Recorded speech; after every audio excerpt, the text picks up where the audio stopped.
Diqqat aholiga xushxabar. Endi har bir oilaga 1 million so'mdan pul beriladi. Barcha xabardor bo'lsin.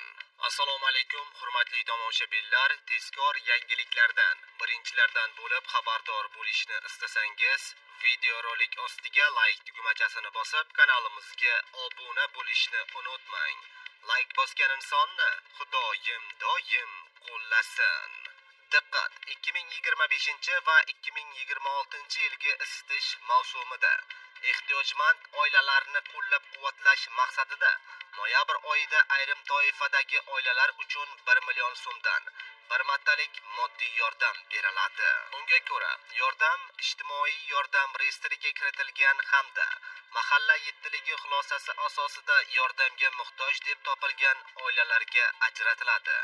Boquvchisini yo'qotganlar va nogiron a'zosi bor oilalar ustuvor hisoblanadi.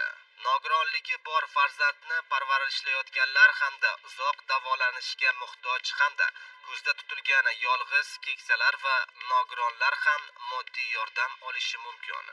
Gaz yoki isitish tizimi yo'q uyda yashovchilar ham inobatga olinadi.